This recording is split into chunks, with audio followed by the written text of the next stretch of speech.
Todos acharam? Hebreus, capítulo de número 9, verso de número 22. Com efeito, quase todas as coisas, segundo a lei, se purificam com sangue, e sem derramamento de sangue não há remissão. Ou, em outra versão, vai dizer que sem derramamento de sangue não há perdão. Vamos orar mais uma vez? Mais uma vez, ó Deus, em sua presença, nós queremos implorar a Ti, através do Santo Espírito do Senhor, que através do Santo Espírito do Senhor, fale aos nossos corações. O Senhor conhece as necessidades de todos aqueles que nos assistem presencialmente ou pela internet. Orando, Senhor Deus, que o Senhor quebre o nosso orgulho, quebre aquilo que impede aqueles que têm ouvido a sua palavra, mas não têm atendido o chamado da salvação. Então, usa, Senhor Deus, o Santo Espírito do Senhor. A todos aqueles que já são cristãos, dá-nos a motivação necessária para entendermos a preciosidade desta mensagem, o que o Evangelho nos proporciona e a maneira como nós devemos explicar a Tua palavra. Por favor, Senhor Deus, faz a Sua obra, o nosso desejo e oração em nome de Jesus. Amém. Muito bem, meus irmãos, eu já tenho dito a todos vocês que nos domingos à noite nós temos falado sobre os fundamentos da salvação.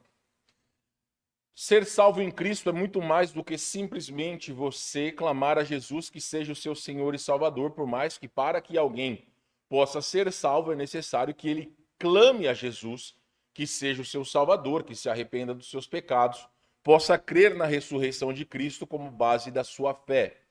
Mas quando alguém torna-se um salvo em Jesus Cristo, um filho de Deus, quando alguém passa da morte para a vida, não se dá conta do que está inserido nesse contexto.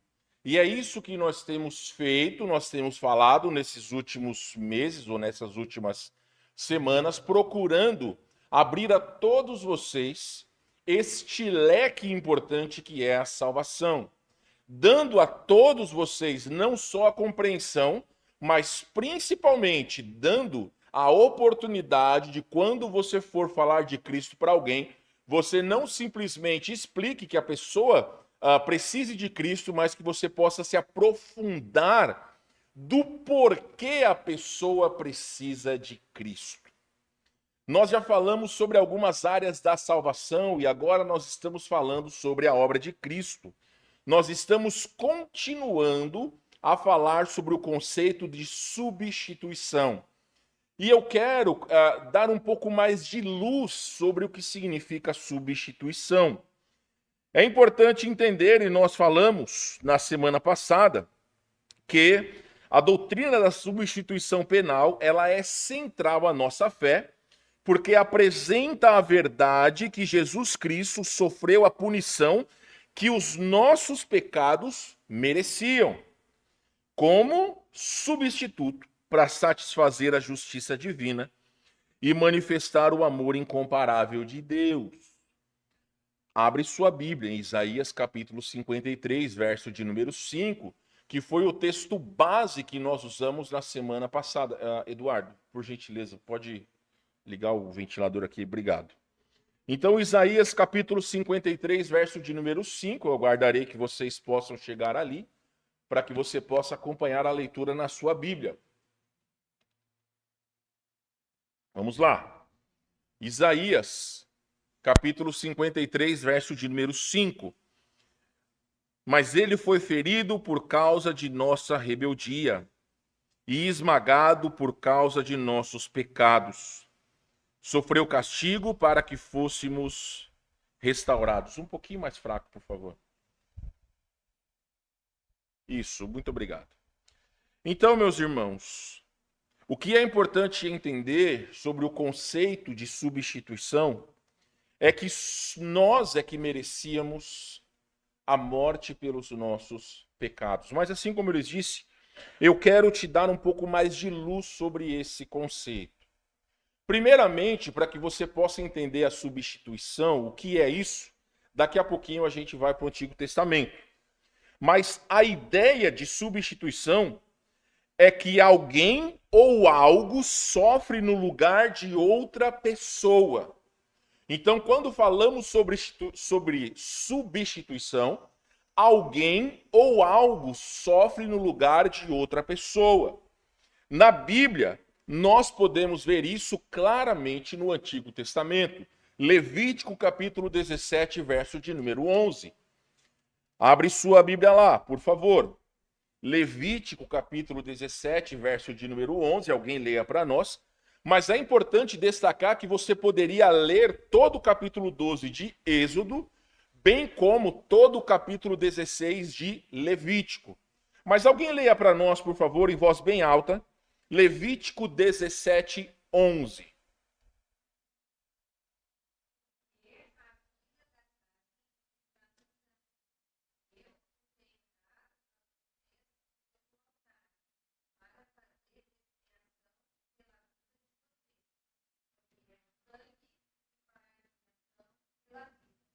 Então, meus irmãos, por favor, acompanhem-me na explicação. Vamos com calma. O que a Bíblia acabou de dizer para nós? A vida da carne está no sangue. É isso que disse o livro de Levítico 17, 11. Lembre-se que eu disse que o conceito de substituição é algo ou alguém sofrer no lugar de outra pessoa. No caso, o que aqui está dizendo em Levítico 17, 11, é que o sangue do animal representava a vida oferecida como substituto dos pecados. Por isso que foi dito para os judeus que quando eles estivessem no deserto e posteriormente, quando houvesse o templo, era necessário que primeiramente cada família pudesse oferecer um novilho perfeito, para que pudesse ser imolado, ou seja, para que pudesse ser derramado o sangue dele, como uma demonstração de que aquele novilho estava derramando o seu sangue para perdoar os pecados daquela pessoa que estava oferecendo. Estão comigo? Estão entendendo? Então, desde o Antigo Testamento havia sido demonstrado que haveria a necessidade de haver o derramamento de sangue, porque como está dito em Levítico 17, 11, a vida da carne está no sangue. Você não precisa abrir, mas o texto que nós lemos de Hebreus 9, 22, que de fato, segundo a lei, quase todas as coisas são purificadas com sangue. Deus ele é tão maravilhoso em todas as coisas que faz, porque quase todas as coisas, porque existiam pessoas muito pobres naquela época que não tinham condição de comprar um animal para oferecer. Então essas pessoas que eram muito pobres, eles poderiam fazer algumas ofertas, seja alguns pequenos pássaros ou até mesmo alguns bolos.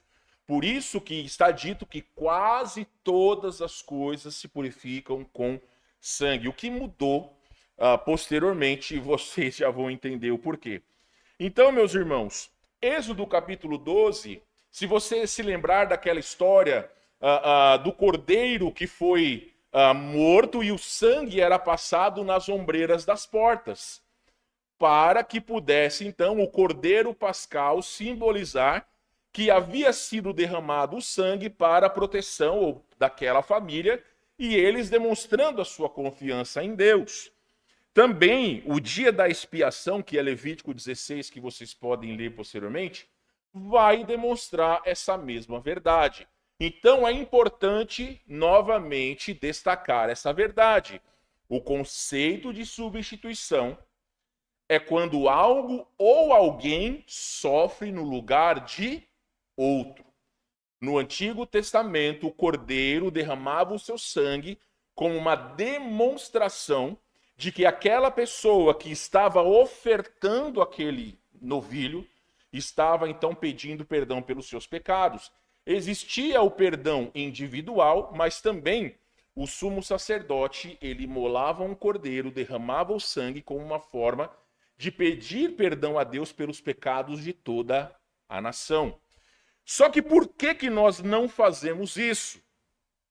Esses sacrifícios, desde o Antigo Testamento, eles já apontavam para o sacrifício de Jesus. Então, o sacrifício de Cristo é o sacrifício perfeito. Lembre-se que nas normas da lei, o cordeiro precisava ser sem qualquer defeito. Abre sua Bíblia em João capítulo 1, verso de número 29. João 1, 29, mais uma vez, quem achar para nós pode ler. João capítulo 1, Evangelho de João capítulo 1, verso de número 29.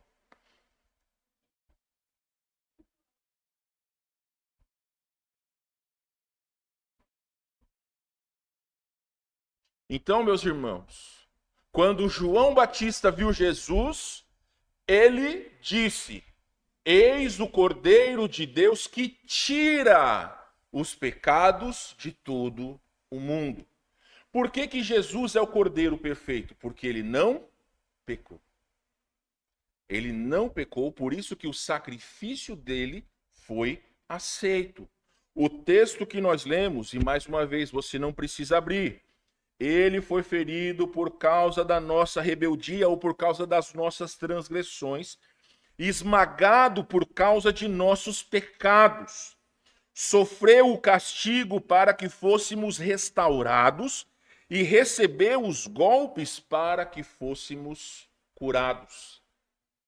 Lembre-se, o conceito de substituição é algo ou alguém que sofre no lugar de outro. Então, Isaías 53 deixa claro que Jesus tomou os nossos lugares, levou sobre si os nossos pecados e ele então pagou aquilo que nós deveríamos pagar, mas é uma dívida que nunca nós conseguiríamos alcançar. Por quê? Porque nós somos pecadores. Este é o conceito bíblico de substituição. Nós precisávamos pagar, mas nós não temos como. Jesus tomou o nosso lugar e deu a sua vida para que os nossos pecados fossem perdoados. Então, meus irmãos queridos, o derramamento de sangue no contexto bíblico está diretamente ligado à questão que falamos da substituição. Por quê? Porque mostra que o perdão de pecados só é possível porque Jesus morreu em nosso lugar. É por isso que ninguém pode ser salvo senão através de Jesus Cristo. Ninguém pode ser salvo por esta igreja, por frequentar essa igreja. Ninguém pode ser salvo por contribuição financeira. Ninguém pode ser salvo por obras. Ninguém pode ser salvo senão através de Cristo. Então, quando alguém clama a Jesus que perdoe os seus pecados, ele está ou ela está compreendendo que Jesus pagou na cruz os pecados que nós merecíamos pagar ali naquele lugar, mas nós não tínhamos como. É esse o conceito que nós estamos vendo na semana passada e nós também estamos continuando a ver hoje. É importante, meus irmãos, nós entendermos Romanos 3, 23. Abre sua Bíblia, por gentileza. Romanos 3, 23. Aqui eu quero lhes dar novamente um panorama daquilo que nós vimos na semana passada. Se alguém perguntar para você, o que é o conceito de substituição? Algo ou alguém que sofre no lugar de outro. Não esqueça isso. Vai cair na prova. Romanos 3, 23. Pois todos pecaram e carecem ou estão destituídos da glória de Deus. Então note, eu sou pecador Vocês são pecadores, nós somos pecadores. Se nós somos pecadores, nós necessitamos da glória de Deus. Só que a pergunta é: como que nós podemos alcançar a glória de Deus se nós somos pecadores? Eu vou te falar uma brincadeira bem idiota que eu fiz, mas às vezes a gente, tem aquelas... Já assistiu o Fantástico Mundo de Bob? Quem é velho como eu sabe qual que é o desenho. A minha esposa, ela colocou uma cordinha no ventilador, porque o pessoal na minha casa é baixinho, eu sou o único mais alto, então eu não preciso de escadinha para pegar na cordinha do ventilador. E ela colocou uma corda para ficar um pouco maior. Aí eu estava deitado na minha cama, eu estiquei o meu braço e faltava isso para pegar. E eu fiquei, vou tentar pegar como se aquilo valesse a minha vida. Idiota mesmo, sabe? Mas por que esse exemplo é importante? Porque nem se eu quisesse, a não ser se eu ficasse de pé, eu iria alcançar a bendita corda. Nós somos aqueles que estamos deitados com a mão para cima. A salvação é a corda que nós nunca vamos alcançar se nós não dependermos de Jesus. Nós somos esses que não podemos chegar ao padrão que Deus estabeleceu. E qual é o padrão que Deus estabeleceu? Perfeição, ou seja, santidade sem pecado. Então, meus irmãos, quando nós lemos 1 Pedro 3,18, vá para lá por gentileza. 1 Pedro 3,18. Esses são versículos que estão dando uma base grande para quando você for falar de Cristo para alguém. Olha como, quando você abre a Bíblia, quando você entende o que Jesus fez, como isso te abre um leque para que você possa explicar o que é a salvação em Cristo. Você vai chegar para alguém e falar: olha, você precisa aceitar Cristo como Salvador. Por quê? Porque você é pecador. Tá, isso é muito vago. Se nós explicarmos o conceito do que é a salvação, e explicarmos tintim por tintim por que nós precisamos, isso faz toda a diferença. As propagandas de televisão, o que eles tentam fazer conosco? Eles tentam passar para nós que nós precisamos daqueles produtos. Nós precisamos passar às pessoas que elas também precisam de Cristo. 1 Pedro 3,18. Pois também Cristo morreu uma única vez. Então ele não morrerá novamente, nunca mais. Ok? Pelos pecados, o justo pelos injustos, para conduzir-vos a quem? O que está escrito aí na sua Bíblia? A Deus. Então ele deu a sua vida, o justo pelos injustos, para nos conduzir a Deus. E Pedro ainda continua: morto sim na carne, mas vivificado no Espírito. É por isso, meus irmãos, que Jesus ressuscitou. Porque se o salário do pecado é a morte e ele não pecou, a morte não podia deter Jesus. Por isso que ele ressuscitou ao terceiro dia. E é a esperança de todo cristão que um dia nós ressuscitaremos. Por quê? Não por causa de nós, mas porque nós colocamos a nossa confiança em Cristo. É mais ou menos assim. O irmão Paulo, ele é o tesoureiro da igreja, um deles. Então, se você quer fazer uma contribuição, ou se, por exemplo, hoje no nosso almoço, se você ficou devendo, é mais caro pagar no culto da noite. Brincadeira. Mas se teoricamente você compra alguma coisa para a igreja e você leva uma nota para o Paulo, a responsabilidade dele, se foi algo para a igreja que foi pedido, ele vai te devolver o dinheiro pelo qual você pagou. Para que você possa, então, ter o seu dinheiro de volta, você depende de outra pessoa. Nós somos aqueles que estamos em dívida. Nós não temos como pagar. Nós dependemos de um Paulo para que possa chegar e falar: ó, a sua dívida está paga. É isso que Jesus fez por cada um de nós. Nós tínhamos uma fatura, um boleto diante de Deus que nunca nós conseguiríamos pagar. Jesus chegou e quando pagou os pecados na cruz, quando ele levou os nossos pecados na cruz, aquelas pessoas que dizem, Senhor, eu creio em Ti. Eu peço perdão pelos meus pecados. Eu reconheço que lá naquela cruz o Senhor morreu por mim. A pessoa que crê em Jesus, Jesus pega aquele boleto e rasga. Quando a pessoa comparece diante de Deus, já não existe boleto nenhum. Porque se Deus chegasse para você e falasse, e aí, cadê a dívida? Jesus falava, eu paguei. Está pago. Então todos aqueles que têm a dívida paga, podem entrar na presença de Jesus. Podem entrar na presença do Senhor. Essa é a salvação que nós cremos. Não é um presente que simplesmente é jogado aí às pessoas como se não valesse nada. Ah, você quer ser salvo? Você quer ir para o céu? Então, seja salvo. Não, meus irmãos. Para ir para o céu, alguém precisou dar a vida em nosso lugar. E este alguém foi o Senhor Jesus Cristo. Dentro dessa questão, meus irmãos, nós vemos o maravilhoso amor de Jesus.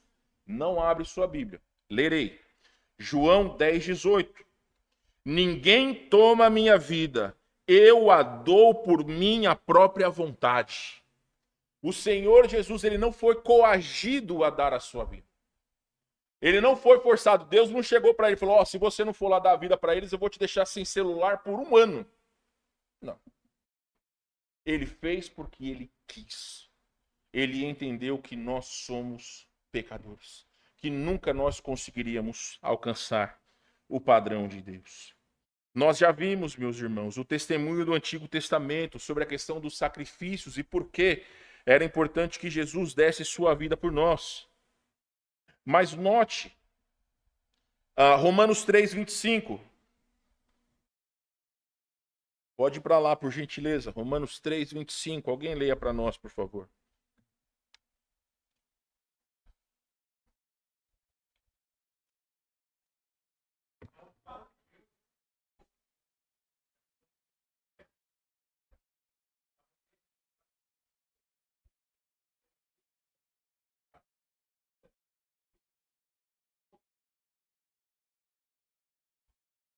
Meus irmãos, numa outra versão, vai dizer o seguinte, e é basicamente isso que o Paulo leu, só que de uma forma para que aqueles que... eu sei que o português um pouco mais antigo, para as pessoas de menos idade, é um pouco difícil de entender. Então, por isso que por vezes eu leio em algumas versões diferentes. Pois Deus ofereceu Jesus como sacrifício. Quando fala como propiciação, propiciação é sacrifício. Para o perdão dos pecados. Somente pela fé no sangue de Jesus, esse sacrifício é eficaz. Continua.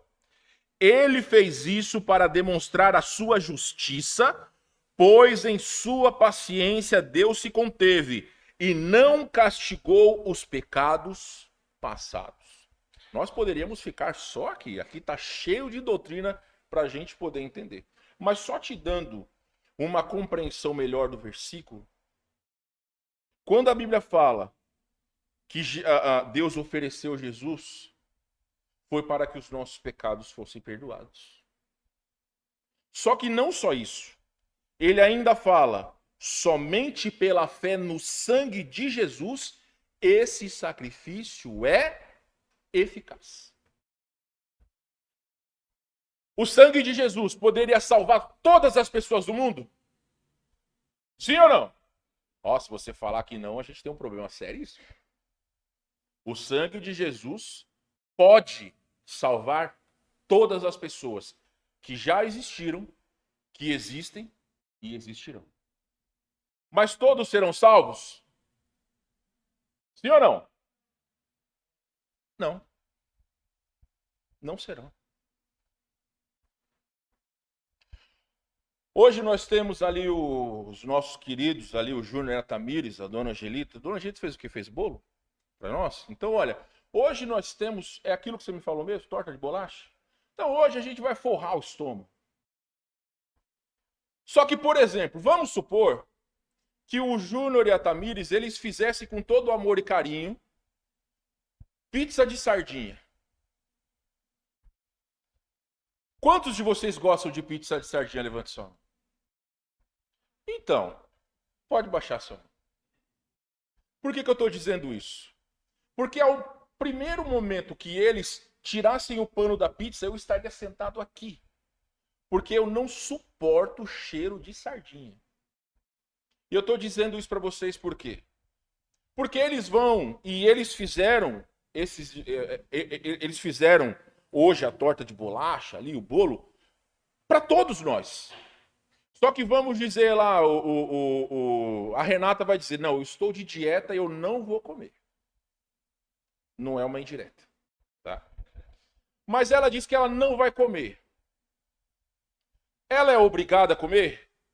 Não, ela não é. Talvez o Laura e a Tamires vão pensar, sobra mais. Mas ela não vai comer. Meus irmãos, a salvação é basicamente isso. A salvação, ela é eficaz na vida de todos aqueles que creem em Jesus.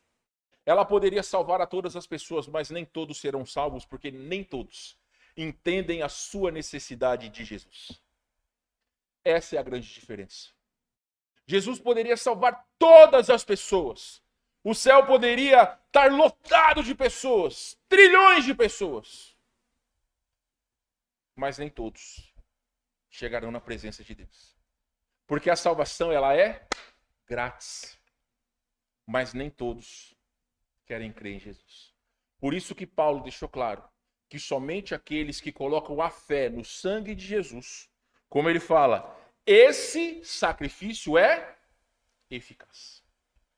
Então eu não posso chegar e falar, eu gostaria tanto que meu parente pudesse aceitar Cristo como Salvador, e aí num passe de mágica eu estou salvo. Não, meus irmãos, não é assim que funciona. Cada um de nós precisou, aqueles que já receberam Cristo como Salvador, um dia compreender a sua necessidade de Jesus. Precisou entender que é pecador. Precisou entender que a consequência do seu pecado, da sua ofensa contra Deus, seria o inferno. É isso que Paulo está dizendo quando ele fala que Deus se conteve e não castigou os pecados passados. Meus irmãos, se Deus quisesse, nós todos poderíamos ser lançados no inferno. E ainda assim, ele seria justo. Por quê? 1 Pedro 1,16. Sede santos, porque eu sou. O que é santidade? É a ausência de pecados. É por isso que nenhum de nós pode chegar diante de Deus e falar, ó Deus, as minhas obras aqui. Olha como eu sou uma pessoa boa. Ó Deus, eu fiz tanta coisa para o Senhor, mas não vale nada, meus irmãos. Porque nós somos pecadores. Por mais que haja bondade em nossos corações, ainda assim as nossas obras, elas não valem nada. É como se nós quiséssemos pagar uma dívida com o dinheiro do banco imobiliário. Já jogou banco imobiliário? É uma delícia você ser rico no banco imobiliário. Agora vai lá no Bradesco, lá pagar um boleto com o dinheiro do banco imobiliário para você ver o que vai acontecer contigo. É essa mesma maneira, meus irmãos.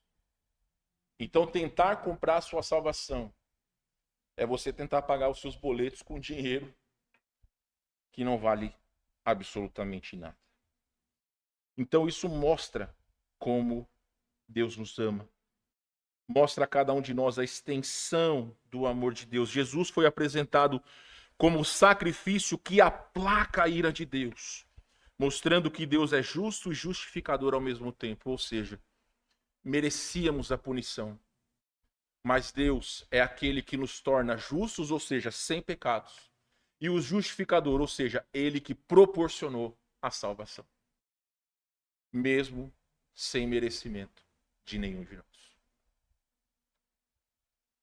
Talvez essa noite você possa dizer, nossa, pastor, nunca ninguém me explicou assim. Eu vou dizer para você, que pena, eu lamento. Mas seria bom se todos nós assimilássemos essa verdade, para quando você tiver a oportunidade de sentar com alguém, você explicar: Jesus deu a vida por você. A Bíblia fala que éramos nós que merecíamos estar naquela cruz. Mas Isaías 53:5 vai dizer que ele tomou sobre si os nossos pecados. Ele pagou os nossos pecados. Nós não merecemos, mas ele fez por amor de cada um de nós. Esse é o verdadeiro amor de Deus. Esse é o amor que tantas pessoas não entendem o que é.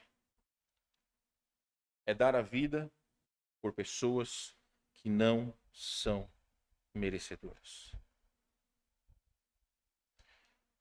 Eu expliquei para vocês a agonia de Jesus na cruz, quando ele fala, não precisa abrir. Mas Mateus 27:46, quando ele grita: meu Deus, por que me abandonaste? De alguma forma, não que ele se separou de Deus, mas Deus não podia olhar para o seu próprio filho por conta dos nossos pecados. Ele se sentiu abandonado, ele não estava. Olhe Isaías 59:2, meus irmãos. Por que ele se sentiu abandonado? Isaías 59:2 é outro versículo bom aí para você anotar. Se caso você fala, pastor, eu queria anotar todos esses versículos, manda mensagem para mim, eu te dou a lista de todos os versículos, tá bom? Passo a passo aí para você poder falar de Jesus. Isaías 59:2. Por que nós não podemos chegar até Deus? Olha o que é dito. Mas vossas iniquidades fazem separação entre vós e o vosso Deus. E os vossos pecados encobrem o seu rosto de vós, para que vos não ouça. Aqui eu quero fazer um pequeno parênteses e falar com você, meu irmão em Cristo. Você mesmo. Você que um dia já entregou sua vida a Jesus. Você tem alguma dúvida como as orações não são ouvidas se nós cometemos ou se nós vivemos uma vida de pecados?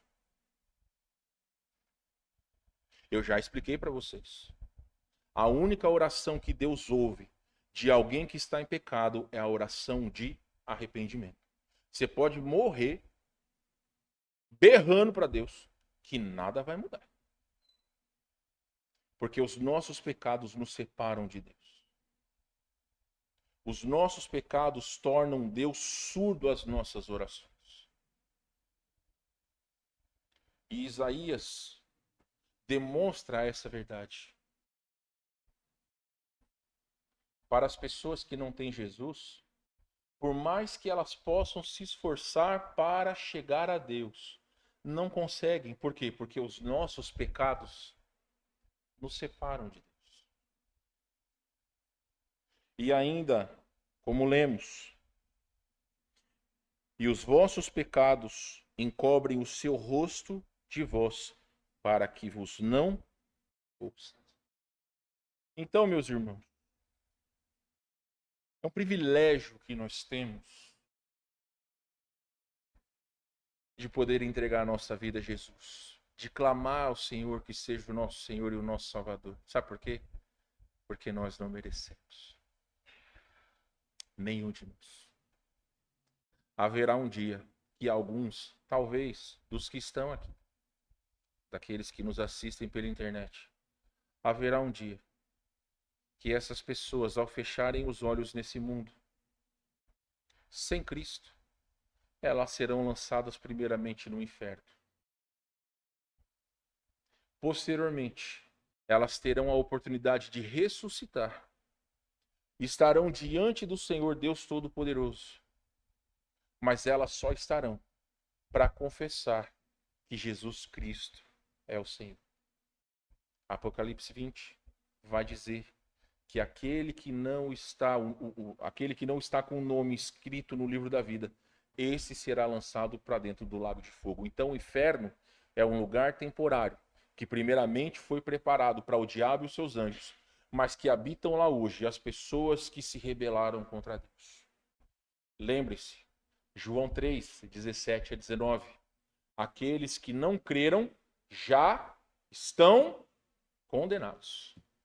Por que eles estão condenados? Porque não creram no nome do Filho de Deus. Deus é justo, meus irmãos. Deus é justo.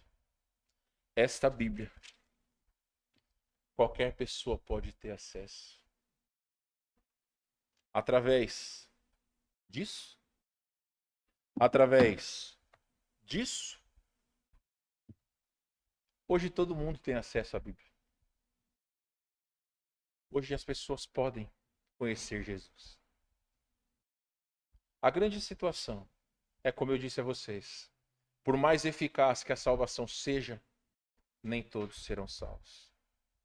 E isso é muito triste. Quero convidá-los a baixarem suas cabeças, fecharem os seus olhos. Semana que vem a gente continua. Nós fizemos hoje uma explicação um pouco mais clara sobre o que é substituição.